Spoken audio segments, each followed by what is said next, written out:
Bismillahirrahmanirrahim. Assalamualaikum warahmatullahi wabarakatuh. Alhamdulillahirabbil alamin.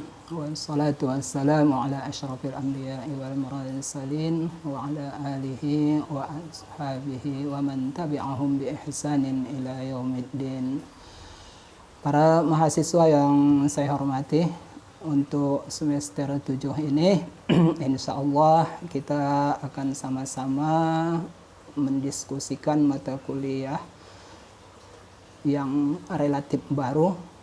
Nama mata kuliahnya adalah yang sudah saya tulis di depan, namanya Ad-Dakhil fi At-Tafsir.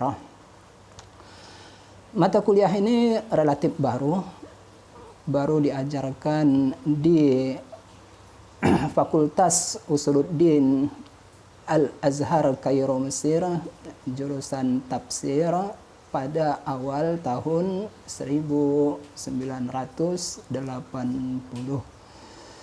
Kalau begitu, usia mata kuliah kita ini relatif muda, masih sekitar 40 tahun. Ada dari Anda yang sudah berusia 40 tahun? Wah, belum ada ya.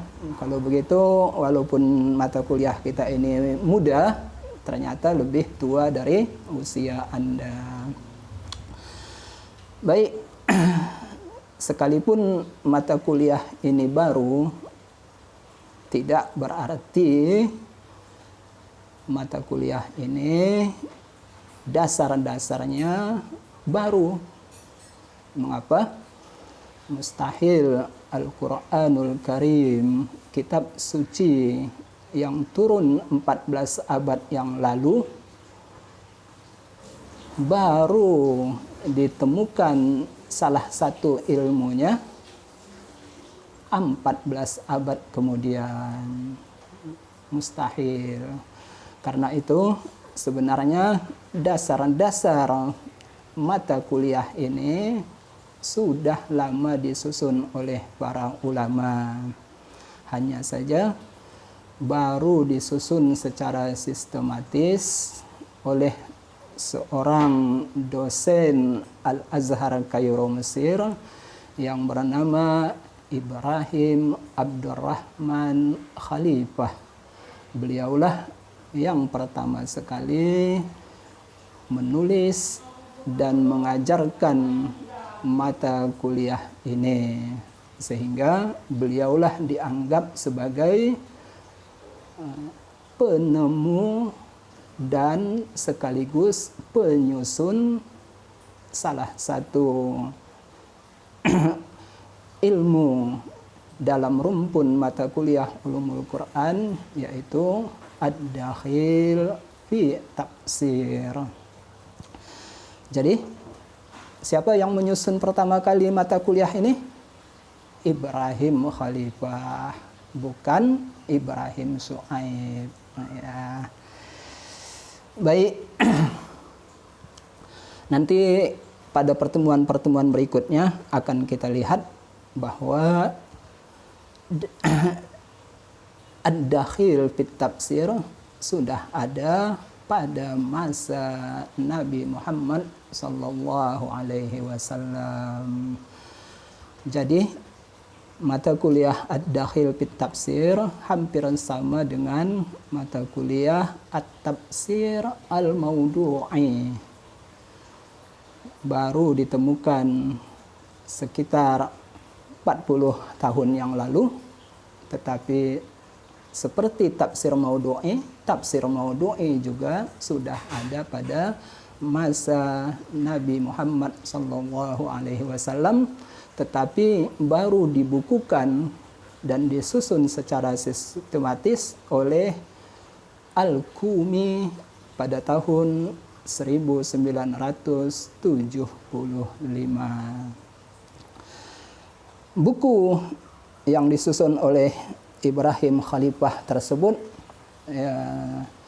sudah saya terjemahkan poin-poin yang penting di dalamnya, dan saya susun dalam buku saya yang berjudul Metodologi Kritik Tafsir dalam kurung Ad-Dakhil fi Tafsir.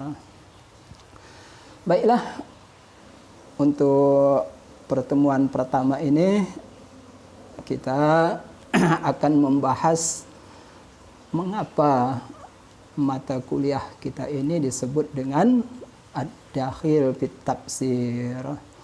Untuk itu, pada kesempatan ini kita akan membahas pengertian bahasa Ad-Dakhil. Setelah itu kita akan membahas pengertian istilah dari Ad-Dakhil fi At-Tafsir. Baik, sebagaimana Anda ketahui bahwa mata kuliah kita ini Ad-Dakhil fi Tafsir, kalau kita cari akar katanya, maka akan kita temukan akar katanya terdiri dari 3 huruf. Dal, kha, dan lam.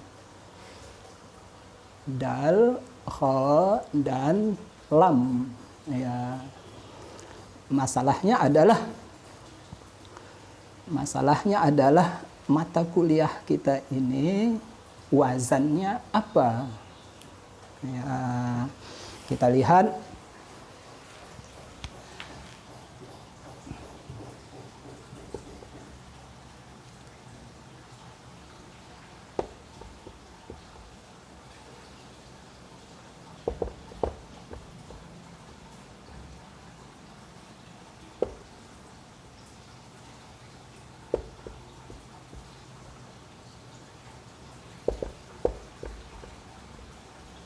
ya.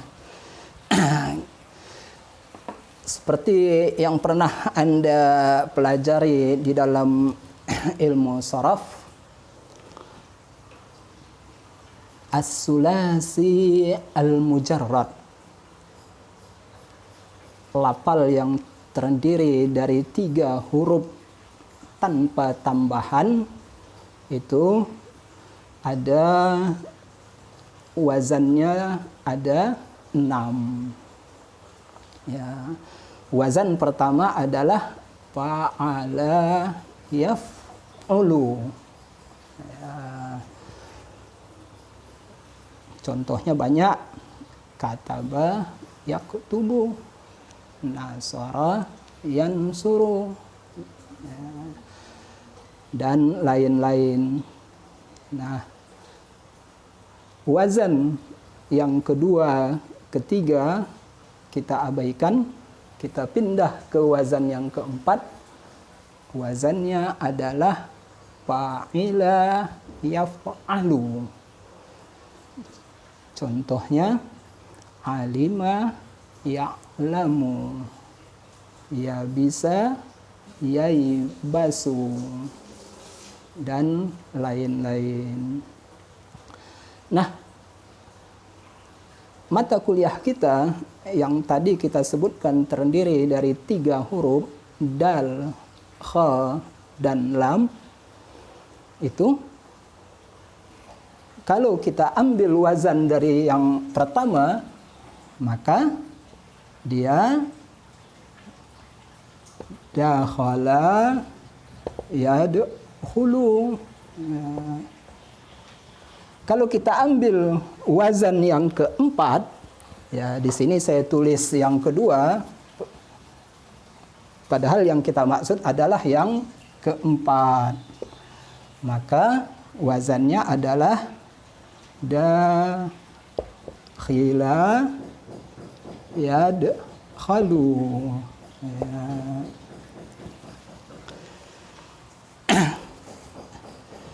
Beginilah salah satu contoh kekayaan bahasa Arab. Hurufnya sama, dari akar kata dal, kha, dan lam, ketika wazannya berbeda, maka artinya juga berbeda. Ya, kalau kita katakan wazannya wazan yang pertama, dakhala yadkhulu dukhulan, ya, itu artinya masuk. Dakhalal waladu al-fasla, anak masuk ke kelas. Udkhulu bisil, udkhulu masuklah kamu. Ya. Ternyata mata kuliah kita ini bukan dari wazan fa'ala yaf'ulu, tetapi dari wazan yang keempat dari fi'il sulasi mujarrad, yaitu fa'ila yaf'alu, berasal dari kata dakhila yadkhalu. Ini penting untuk Anda perhatikan. Jangan Anda katakan mata kuliah kita ini dari wazan dakhala yadkhulu, salah.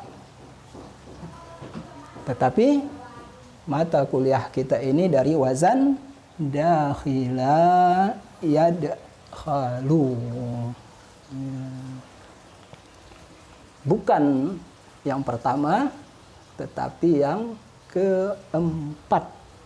Nah, lalu tolong Anda tebak apa perbedaan makna dakhala yadkhulu dengan dakhila yadkhalu. Kalau dakhala yadkhulu artinya masuk. Masuk. Banyak ayat-ayat Al-Quran yang menggunakan dakhala yadkhulu, artinya masuk. Ayat-ayatnya tentu Anda sebahagian sudah Anda hafal. Saya angkat ayat-ayat yang populer bagi Anda. Contohnya di surah An-Nasr. Idza jaa nasrullahi wal fath wa ra'aitan nasa yadkhuluna fi dinillahi afwaja. Nah, di ayat sana ada kata yadkhuluna.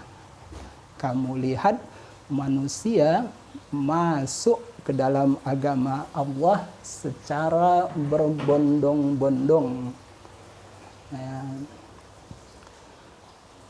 Ya ayyatuhan nafsul mutmainnah irji'i ila rabbiki radiyatan mardiyah fadkhuli fi ibadi wadkhuli jannati. Nah, kata yang sama itu dari wazan dakhala yadkhulu. Berbeda halnya kalau wazannya dakhila yadkhalu, yang menjadi akar kata dari mata kuliah kita. Arti dakhila yadkhalu adalah bagian dalamnya rusak. Ya, bila suatu benda bagian dalamnya rusak, maka dikatakan dakhila, bagian dalamnya rusak. Bila sesuatu bagian dalamnya rusak, maka dikatakan dakhilal amru. Ya. Mengapa akar kata yang sama memiliki makna yang jauh? Ya, hal ini biasa dalam bahasa Arab. Ya, Anda bisa mencari sekian banyak contoh untuk kasus ini. Ya, siapa yang bisa memberi contohnya? Ya, umpamanya, contoh kata toqa.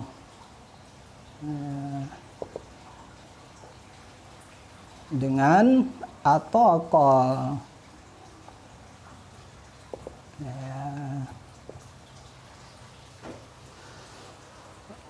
Toqa artinya mampu, sanggup melaksanakan sesuatu. Sedangkan kalau kita tambah hamzah di depannya, artinya malah kontradiktif dengan yang pertama. Artinya tidak mampu. Atau mampu tetapi sangat berat untuk melaksanakannya. Ya. Di akhir surah Al-Baqarah umpamanya kita berdoa kepada Allah Subhanahu wa taala agar kita tidak dibebani beban yang kita tidak mampu menanggungnya. Rabbana wala tuhammil alaina ma la taqata lana bih. Ya. Tokoh di sini sesuatu, tokoh artinya sesuatu yang masih mampu kita laksanakan. Tetapi kalau atoko tidak mampu atau mampu tetapi dengan susah payah, dengan sangat berat. Wa 'alal ladzina yutiqunahu fidyatun ta'amu miskin, dalam surah Al-Baqarah 185. Orang-orang yang tidak mampu melaksanakan puasa berkewajiban membayar fidyah. Baik. Kalau begitu kita pindah ke kata masdar.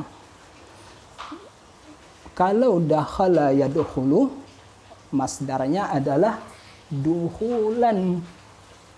Ya. Tetapi kalau dakhila yadkhalu, masdarnya ada dua. Ya. Masdarnya ada dua. Ya. Yang pertama adalah dakhlan. Ya. Sedangkan masdar yang kedua adalah dakhalan. Ya. Yang pertama huruf kha-nya disukunkan, sedangkan yang kedua huruf kha-nya dipatahkan. Lihat, maknanya berbeda, wazannya berbeda, masdarnya juga berbeda. Ya. Masdar dari wazan pertama duhulan, sedangkan masdar dari wazan keempat adalah dakhlan dan dakhalan. Nah, hanya dengan melihat akar kata mata kuliah kita ini, kita sudah dapat sedikit gambaran mengapa mata kuliah kita ini disebut dakhil. Mengapa demikian?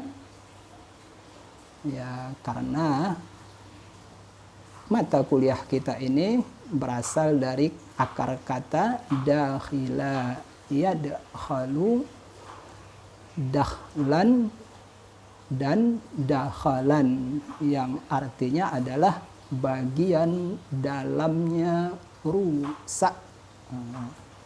Anda dapat membayangkan bila sesuatu yang rusak itu adalah bagian dalamnya, maka yang terbayang bagi Anda apa? Cacatnya tidak kelihatan. Cacatnya tersembunyi. Ini yang pertama. Yang kedua, karena cacatnya tersembunyi, Anda baru mengetahui cacatnya itu bila Anda melakukan penelitian. Bila Anda sudah meneliti yang memiliki cacat tersebut. Baik. Nanti akan kita lihat juga bahwa untuk akar kata dakhala yadkhulu, ya, kata dakhala yadkhulu ini sendiri bila kita rubah bentuknya dari aktif menjadi pasif, dari maklum menjadi majhul, maka bagaimana? Maka akan muncul wazan ya, dukhila yudkhalu.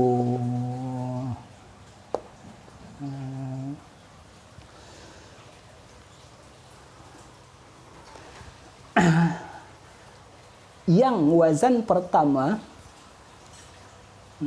kalau bentuk aktifnya kita rubah menjadi bentuk pasif, yaitu dukhila yudkhalu, juga bermakna sama dengan dakhila yadkhalu. Ya. Kalau begitu, apakah arti dakhilal amru? Artinya adalah masalah itu bagian dalamnya bercacat. Apakah arti dukhilal amru? Sama. Masalah itu bagian dalamnya bercacat. Ya. Baik, kita pindah ke masih membahas kata dakhil agar lebih jelas pengertian dakhil secara bahasa. Kita lihat apa arti dakhil.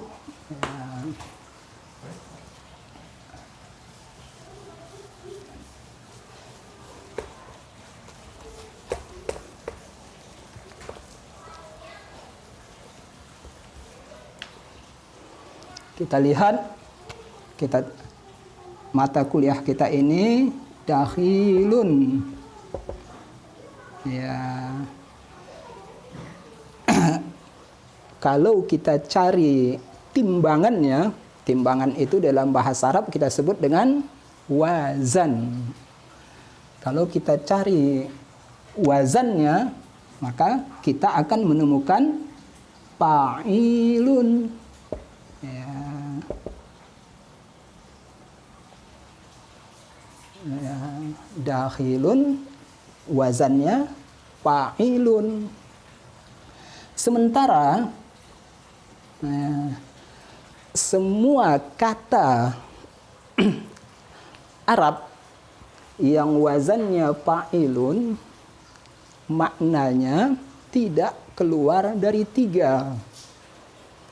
Tidak ada makna keempat, hanya 3 saja.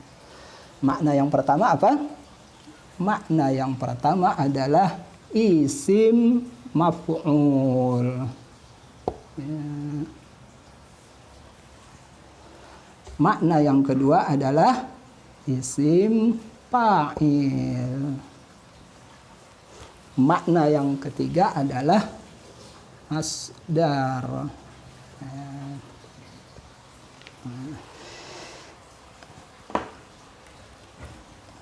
Bahasa Arab untuk mencari makna sebuah kata di dalam bahasa Arab ada hal-hal yang memudahkan kita. Yang pertama, kita lihat wazannya. Ya, seperti tadi kita lihat bahwa mata kuliah kita ini wazannya adalah dakhila yadkhalu, berarti dia masuk di dalam al-bab as-sulasi al-mujarrad, dia masuk bab keempat.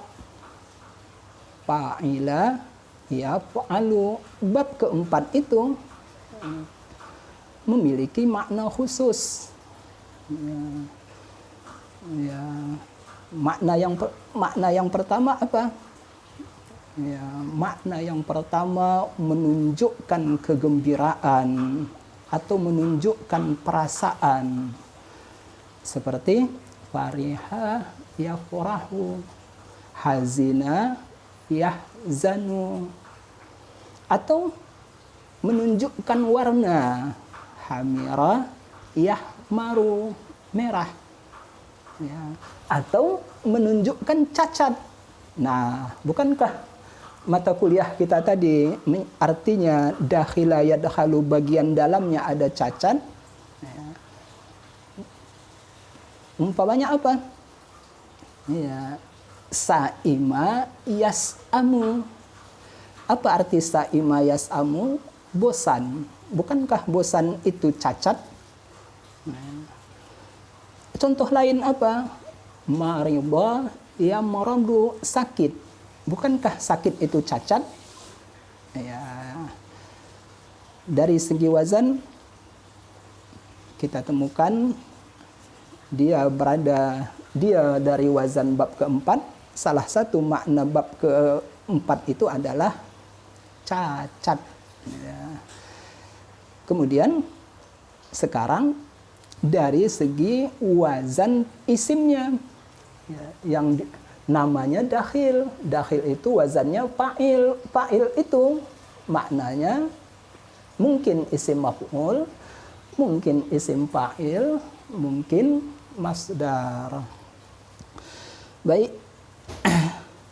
Tolong Anda beri saya contoh kata dalam bahasa Arab wazannya fa'ilun tetapi maknanya maf'ulun atau isim maf'ul. Banyak sekali, ya. Salah satu bentuk salawat kita adalah Allahumma sholli ala sayyidina wa habibina. Nah, kita temukan kata habibun.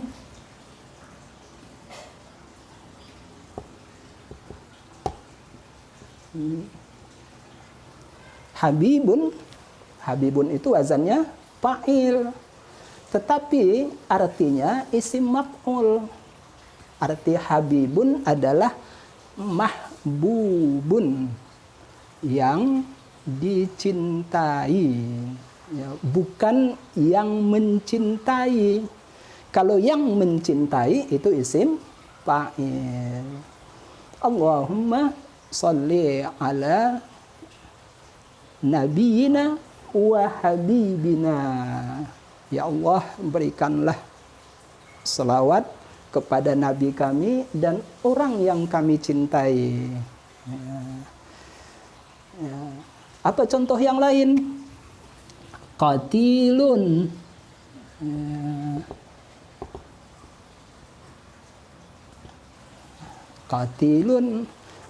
Qatilun artinya orang yang dibunuh, bukan orang yang membunuh.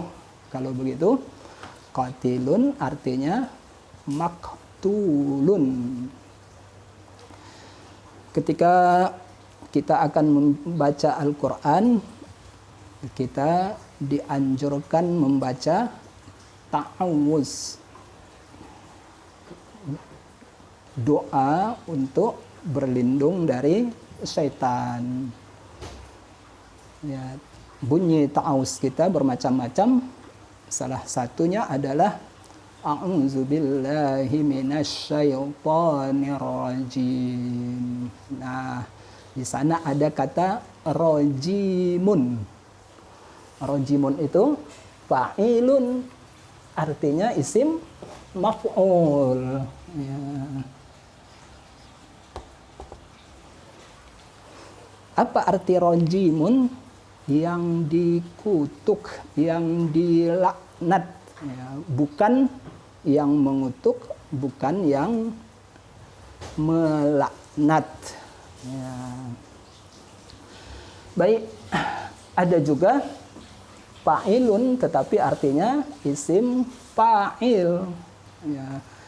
Kalau selawat kita tadi yang kita contohkan tadi, kita lanjutkan Allahumma sholli ala nabiyyina wa habibina wa syafi'ina. Nah, ada kata syafi'un.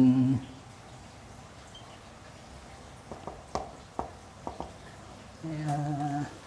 Syafi'un wazannya fa'ilun. Tetapi artinya bukan isim maf'ul tetapi isim fa'il. Syafi'un artinya yang dapat memberi syafaat. Ya. Jadi dalam selawat kita tadi ada fa'il bermakna isim maf'ul, ada fa'il bermakna isim fa'il. Yang makna isim maf'ul contohnya Habib, yang untuk isim fa'il contohnya Syafi'. Dalam basmalah kita temukan juga wazan fa'ilun. Bismillahirrahmanirrahim. Rahimun. Rahimun artinya isim fa'il, yang maha penyayang. Baik, ada juga fa'ilun yang maknanya adalah masdar. Contohnya rahilun.